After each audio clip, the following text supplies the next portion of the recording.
Hello viewers, മേരാ പ്രിയ ദർശകോ, എൻ്റെ പ്രിയ കാഴ്ചക്കാരെ, എൻ നൻപർകളെ, മേരെ സാത്തിയോ. I am giving you +2 English class, Unit 3. Okay, അപ്പോൾ എക്സാമൊക്കെ ആവാറായി, മിനി ക്രിസ്മസ് എക്സാം. അപ്പോൾ യൂണിറ്റ് 3 അതിൽ നമുക്ക് യൂണിറ്റ് 3ലെ ചാലഞ്ചസ് ഓഫ് ലൈഫ്, അതിൽ 3 വീൽ റെവല്യൂഷൻ, അതിലെ ആക്ടിവിറ്റി നോക്കാം. ഫസ്റ്റായിട്ട് കുറച്ച് സ്പീഡ് പോകാം. അപ്പോൾ first activity, what qualities do you think should an entrepreneur processes? അപ്പോൾ എന്ത് ഗുണങ്ങളായിരിക്കണം ഒരു സംരംഭകന് ഉണ്ടായിരിക്കേണ്ടത് എന്നാണ് ചോദ്യം. അപ്പോൾ നമുക്ക് പറയാം, entrepreneur is one who sees an opportunity and puts conscious efforts to make its enterprises. അപ്പോൾ എന്താണെന്ന് പറഞ്ഞാൽ ഒരു സംരംഭകന് എന്തായിരിക്കണം?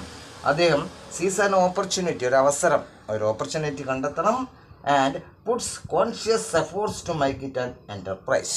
എന്നിട്ട് അതൊന്ന് അദ്ദേഹത്തിൻ്റെ ബോധപൂർവമായിട്ടുള്ള അദ്ദേഹത്തിൻ്റെ ആ തിങ്കിങ്ങിൽ കൂടി അതൊരു സംരംഭമായി, നല്ലൊരു സംരംഭമായി ഉയർത്തിക്കൊണ്ടുവരണം. Then he should have courage, vision and other leadership qualities. അപ്പോൾ അദ്ദേഹത്തിന് എന്തൊക്കെ ഉണ്ടായിരിക്കണം? He should have the courage, ധൈര്യമുണ്ടായിരിക്കണം, ഒരു കാഴ്ചപ്പാടുണ്ടായിരിക്കണം എന്തിനെക്കുറിച്ചും. അതോടൊപ്പം തന്നെ എന്താണ് ഒരു ലീഡർഷിപ്പ് ക്വാളിറ്റീസ്, അല്ലെ പറഞ്ഞാൽ ഒരു നേതൃത്വ ഗുണം അദ്ദേഹത്തിന് ഉണ്ടായിരിക്കും. ഇതൊക്കെയാണ് ഒരു എൻ്റർപ്രന്യൂർക്ക് അത്യാവശ്യമായി ഉണ്ടായിരിക്കേണ്ടത്. അപ്പോൾ ഇതിൽ he should be willing to take risk. ഏതൊരു ബുദ്ധിമുട്ടുകളും കഷ്ടപ്പാടുകളും ഏറ്റെടുക്കുവാൻ അല്ലെങ്കിൽ കൈകാര്യം ചെയ്യുവാൻ അദ്ദേഹം തയ്യാറായിരിക്കണം. You know, so many risk in front of an enterprise. You should know about that. അതായത് ഏതൊരു സംരംഭം നമ്മൾ ആരംഭിക്കുകയാണെങ്കിലും നമുക്കൊരുപാട് വിഷമങ്ങൾ, ബുദ്ധിമുട്ടുകൾ ഫേസ് ചെയ്യേണ്ടതായിട്ട് വരും. അതാണ് ഇങ്ങനെ പറയാൻ കാരണം. Then he should remember, no pain no gain. അല്ലേ, എന്താണ് ഒരു പെയിനില്ലാതെ ഒന്നും ഗെയിൻ ചെയ്യാൻ കഴിയില്ല എന്ന് പറയില്ല. എന്താണ്, നമുക്കൊരു ബുദ്ധിമുട്ടാതെ ഒന്നും നേടിയെടുക്കാൻ കഴിയില്ല. ആ കാര്യം എപ്പോഴും മനസ്സിൽ ഉണ്ടായിരിക്കണം. So an entrepreneur should have in mind what, ഈ പറഞ്ഞ കാര്യം മനസ്സിലായില്ലേ? അപ്പോൾ ഇതൊക്കെയാണ് ഒരു പ്രധാന കാര്യങ്ങളായി പറയുന്നത്. ഇനി ഇതോടൊപ്പം വേറൊരു ചോദ്യം വരാം. എന്താണെന്ന് പറഞ്ഞാൽ, what are your dreams in life? How do you plan to pursue your dreams? എന്തൊക്കെയാണ് നിങ്ങളുടെ സ്വപ്നങ്ങൾ? അത് നേടിയെടുക്കാൻ നിങ്ങൾ എന്തൊക്കെ തരത്തിലാണ് ശ്രമിക്കുക? അതുപോലെ ഏതൊക്കെയായിരിക്കും നിങ്ങളുടെ മനസ്സിലുള്ള പ്ലാനുകൾ അത് നേടിയെടുക്കാനായി? അപ്പോൾ ഞാൻ അതിൽ ഷോർട്ടായിട്ട് പറഞ്ഞു തരാം. അതായത്, my dream in life is to become a good engineer and a good person.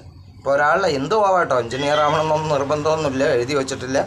അപ്പോൾ ഇതിൽ പറയുന്നത് നമുക്കൊരു ഫോർ ആൻ എക്സാമ്പിൾ അത്രയേ ഉള്ളൂ. എനിക്ക് എൻജിനീയർ ആവണം, നല്ലൊരു വ്യക്തിയായി തീരണമെന്നാണ് പറഞ്ഞിരിക്കുന്നത്. I will study hard and try to get high marks in mathematics, physics and chemistry. അപ്പോൾ എഞ്ചിനീയറാണ്, അപ്പോൾ ഞാൻ വളരെ കഠിനമായി അധ്വാനിക്കും, ഈ പറയുന്ന 3 വിഷയങ്ങളിലും നല്ല മാർക്ക് വാങ്ങാൻ ശ്രമിക്കും, അല്ലെങ്കിൽ വാങ്ങിയിരിക്കും.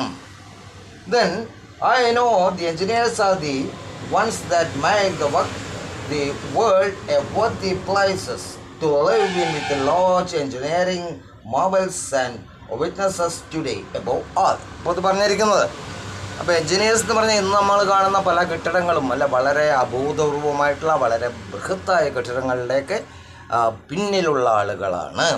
അതിൻ്റെയൊക്കെ ഉപരിയായി above all, I want to be a good person. To that I can help my fellow human beings to live a life of comfort. അതുപോലെ നല്ലൊരു വ്യക്തിയായിട്ട് എനിക്ക് ജീവിക്കണം, എൻ്റെ സഹജീവികളെ സഹായിക്കാനായി. അപ്പോൾ ഈ വീഡിയോ നീണ്ടുപോവുകയാണ്. അപ്പോൾ നിങ്ങളെ ഞാൻ ഒരു ആക്ടിവിറ്റി മാത്രമാണ് ഇതിൽ തന്നത്. ഇനി ഇതിൽ ഒരുപാട് വളരെ ഇമ്പോർട്ടൻ്റ് ആയിട്ടുള്ള ഒരു ചാപ്റ്ററാണത്. So I will give you the continuing parts. Okay, then see U.